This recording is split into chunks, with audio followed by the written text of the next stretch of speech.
cuts off. Alright, so we're going to assume we didn't go down to the cave yet. I mean, we didn't really go into the cave, so we're probably okay. She said it would be good. Alright, so I'm just going to kind of go through the steps on there, so if there's anything you have questions about, you can stop me. I haven't done the Martha Stewart thing yet, so if I miss a step or the cake's not done or something, just let me know. But we'll assume that we've come to this cave and we didn't go down there. And what we've got with us to start off with is all of our very clean caving gear from either our last trip. This will either be all new equipment if we're coming into a cave like this, or it'll have gone through all the decon procedures that I'm going to talk about in just a second. Okay, so when we first arrive at the cave, we're going to pull all of our stuff out of our clean container, and in this case, since we're this close to the entrance, we're generally going to put on all of our caving gear here. Sometimes if you're wandering through the woods for a long ways, you might not want to have to put all that stuff on. You can carry your change of clothes and everything with you in the bin. But in this case, we're going to say we get dressed here, so we're going to put on all our clean caving gear up at the truck. And then what I like to do is have my change of clothes, usually what I had on before I changed into the caving gear, in a trash bag that I'll carry it down with me towards the cave. So I would set that in here. One of the things I would recommend is a base layer, say of shorts and a t-shirt or something.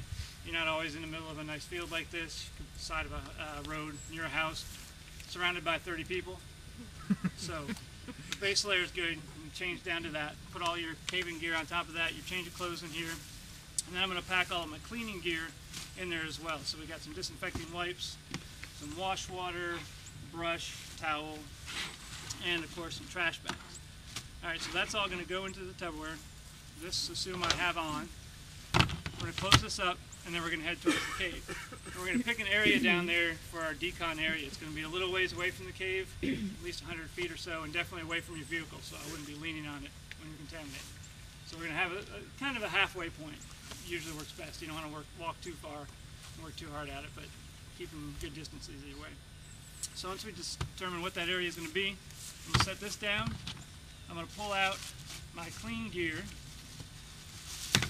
and set it several feet away from the decon area. We're going to try to keep that in the clean area, and this is going to be our decon area over here. We're going to go in the cave, we're going to do our survey, whatever it is we came here to do, and we're going to come out and we're going to hit the decon area.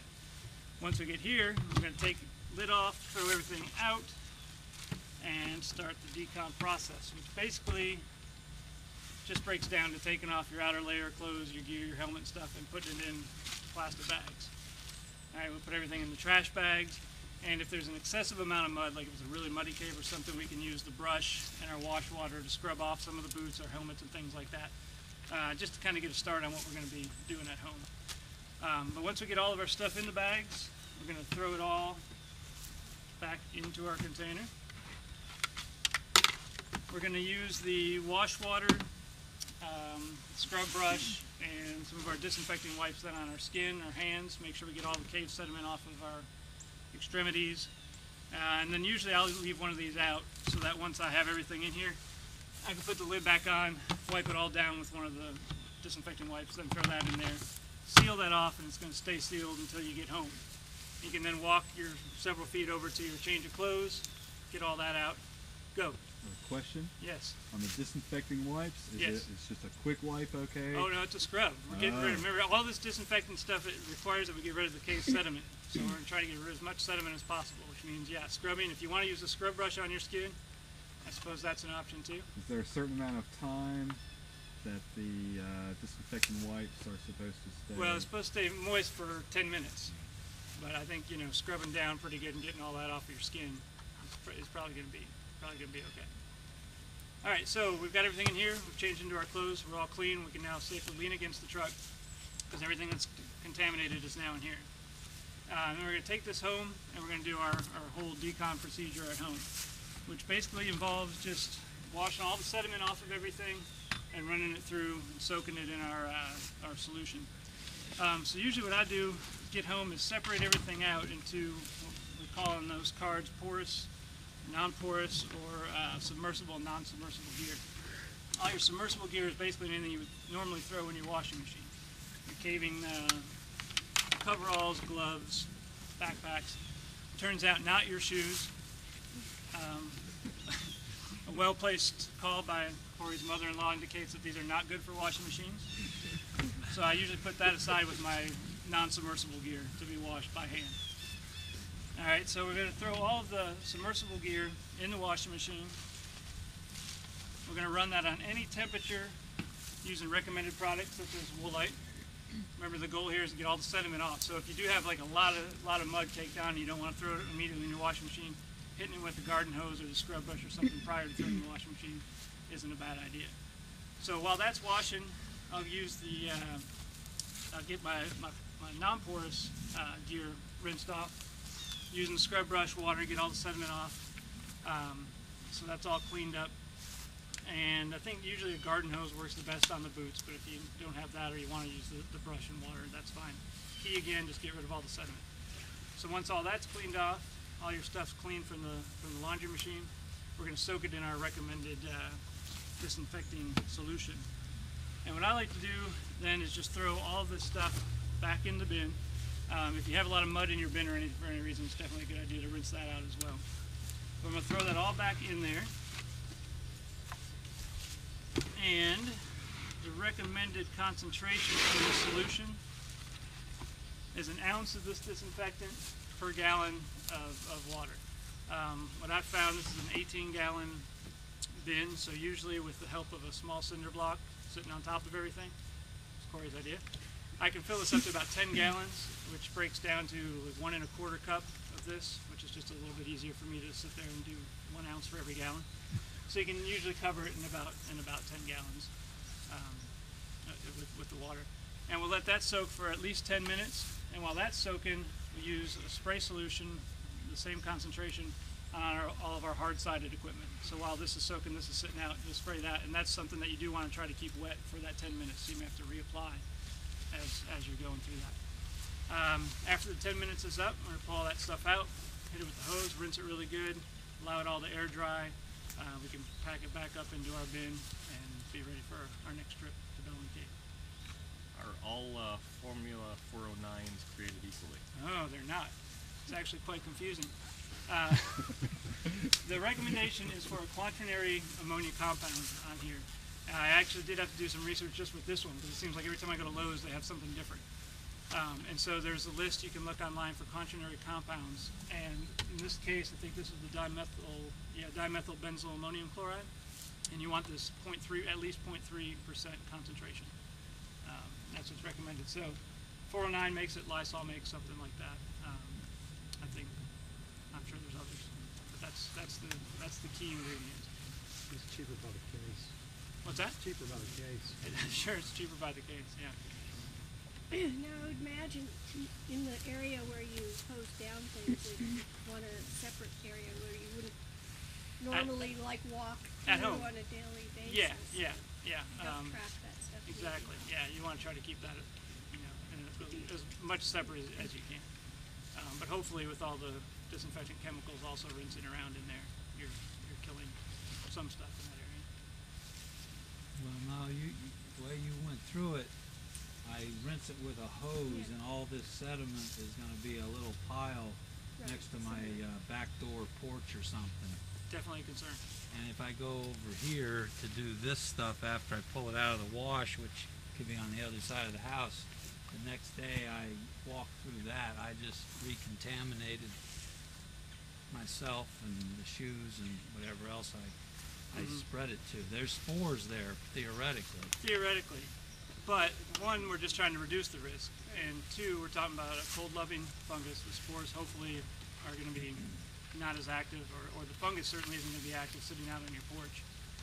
So it really is just a reduction thing. I mean, if you look through any of these steps, and believe me, I've done them enough to notice as many holes as there are. I mean, it really is just about reducing the risk, because there's just no way when we're talking about microscopic spores to totally eliminate that risk of spreading. So if you made sure that the area that you hosed everything down in was keep out of the way, Sure. and a place where you don't normally traffic doesn't. Yeah, I mean, I wouldn't recommend doing it right in front of your back door, let's say. And I would remember add to that your water where you're doing the stuff that's not going in the washing machine, that's all getting dumped on top of that. I mean, ideally, you're all Generally, yeah. doing that same spot. So Right. you've got your 10% Okay. solution Yeah. going right on Right top of that. that. After you've rinsed everything off, after everything's soaked in your tote for 10 minutes, you're dumping that water out, and then you have to thoroughly rinse everything. So that whole area is going to be saturated. And remember, your clean boots went right back in the bin, so Right. you're not going to be walking back through that. That's right. with You're not your throwing cave those boots on Not and that you walking would around. be wearing your cave boots. Yeah. I was just thinking But if they walk through, even if you- just in your normal and it contaminate your truck. and Right, right. So does this take like an hour and a half or something? Well, no, I was gonna say it's really not as bad as it sounds. Once you get in kind of the habit of it, it's really not that big of a deal. I mean, I don't know. I mean, I've never like sat down and waited for the wash to be done. So I'll go off and do something else. So I don't know. It's doing a load of laundry essentially, and then some rinsing and drying. I think I don't know, 30 minutes probably. How saturated do you get your boots? Because we were talking and you said you use rubber boots to go in. But if you're using like hiking boots, what do you do? Or you don't use Well, that's up to you. But like these, I feel like I'm doing a commercial now. Walmart, $20. I've got like 3 pair of really cheap hiking boots that, I mean, for me personally, sometimes if I know the cave and I know it's not going to be a lot of hard hiking through the cave, then yeah, just rubber boots work great because they dry quick and they definitely disinfect. But something like these, it'll fall apart after a little while, but it's but just you worth the soak them expense. thoroughly? Yeah, no, completely submerged. 10, 15 minutes, right? And one other thing I would add is I think a lot of us have switched to just using cheaper boots, but try to get still good sturdy boots that you can cave in but that are cheap. But I can't emphasize enough how much you want to rinse everything after it's been in the disinfecting solution. The quaternary ammonium compounds do tend to break down plastics. If you just spray them and let that stuff sit on there, it will disintegrate over time. I think our headlamps lasted a couple months last year, and we learned pretty quick we weren't rinsing What well do you enough. use in your hair? Yeah, that's definitely something we've talked about, beards, something like that. Again, in an effort just to reduce the risk, we've been just cleaning off as much of the mud as we can, Is there a certain shampoo or any kind of thing that you have to use? 409. Yeah, 409. Lysol, Swimming making pool sure. with high concentration. It's I think it's a Perel with quaternary ammonia. Should try a new look and use bleach. Yeah. Well, now that's what we were using before, so we've at least moved beyond that. What Sorry. we started doing there as far as our washing machine stuff is, we'll wash it with throwing up with the woolite, and once it's been dry, we'll just, start it Yeah, again, no kidding. pour in the, And just let it soak in pour the 409, stop it when it gets full, and let it in the washing machine. in the washing machine. That way, and we're doing our boots and stuff.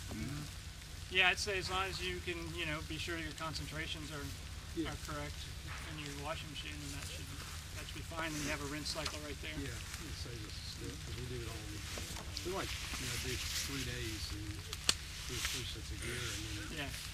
then it's all in one big pile. And Yeah. Is a wool light created equally? As far as I know, it's just been what's recommended to get rid of the sediment the best. Steve, how often do the protocols change? Good question. They've actually been pretty similar for at least the last year. I mean, they just released some stuff a few months ago. Some of the major changes I can think of is they went away from having to use hot water. They say you can use any temperature water with the woolite. But pretty much everything else is the same. I think they've come out with new products, but that's it. I mean, we started off, we were just using bleach for everything, so that was a couple years ago. And where do people look for updates before they start any US field Fish and season? Wildlife website. It's on that card, but you can probably just Google Fish and Wildlife and follow the links to White Nose. I would say just a couple things. One, once you've gone through this once, you really become a minimalist when you cave. That's true. You don't take anything else that you don't need. Obviously, you need to take everything you need, but a lot of us had packs that were full of stuff that we never opened in the cave. That stops the first time you have to decon all that stuff. You learn very quickly. that's not beneficial. The other thing is, I'll just expand this a little bit. This is great for the cave, but you're doing a very similar thing when you're out mist netting bats. And you're working away from the truck. Anything that comes in contact with the bats or that you're touching while you're out there, you're deconning the same way. So this is a year-round decon effort. Yes. Why does this last bullet say boil submersible gear in water for 15 minutes? It's actually related to that. It was one of the options that they found that definitely kills the spores is the option of boiling all your gear or whatever in water, and I think that was probably specifically aimed at mist nets or holding bags, things like that that are kind of don't hold up to the bleach or the 409 so well. That box on the car with these recommended decontamination products and processes, you pretty well choose one of those for any item you have that okay, is it's coming. not steps, it's That's right. one or That's right. the other of the Yeah. 6 So possibilities. if you wanted to boil all of your clothes for 15 minutes, I guess you could. Maybe a turkey fryer. This nets in 409. Our method is take the nets down and they go in. We've got just a big bucket, and we've got those orange coolers, one with the 409 and concentrate, and the anyway, Elliott 409 or Lysol 1. Lysol maybe. Soak it, and while we're picking everything else up, by the time that's done, we could dump that, squeeze it out real good, and rinse it, then rinse it out real good with the other jug of water. Because now they're saying we don't have to do our poles, just the nets. And we don't use holding bags anymore, we use paper bags, Right. lunch Right. bags, and we use those rubber gloves for everything. I would say the biggest problem I've seen with mist netting, and it depends on who you're working with, but our contractors tend to have a tendency to work around the vehicles a lot, and they're handling bats, and they sit in the vehicle and they use, soft surface things, and every time I'm out, I'm trying to remind them, you guys need to be working away from the vehicles. Don't use don't use soft surface bags to carry your gear in. Get a hard pack so it's easy to decon, and it's a constant reminder, and that's really where I have a worry is these consulting firms. They have so much turnover in their personnel that go through. I don't know how well they're being taught how to do decon. Tailgate used to be where we processed, but now we've got a table. We've got it all down with us. Something else to carry, but Could you say something about electronics? No, yeah, definitely don't take those into the caves. No, there are recommended on that sheet about using, like if you're taking a camera and keeping it in a plastic bag, something that can be deconned and so the camera never comes out of there. But yeah, it's definitely a concern, and I think I've never taken a camera in there. Whenever you do, are you using the wipes and the Just use the wipes and try to keep the surface somewhat wet for 10 minutes. Obviously you can't spray it, you can't totally saturate it, but just try to wipe it and keep it damp with Clorox wipes or a similar product for 10 minutes. another good thing to have if you're heart trapping is those pesticide sprayers. You take one with the cleaning stuff and one with water. And once we're done with the heart trapping, we usually got tarps up there too, the aloe tarps. Spray them, flip them over, and then put all our gear, lay out that out on there and spray that. Let it sit for 10 minutes, and then you take your water jug. Rinse it. I keep a 1 gallon ag spray pump sprayer in my truck, and I use it for boots. If I come out and they're real muddy, or if I know I'm going into a cave that's real muddy, I'll keep it with my toe. That way you're dumping most of that stuff on site, not bringing it to your house with you. All right. Questions? Any more questions?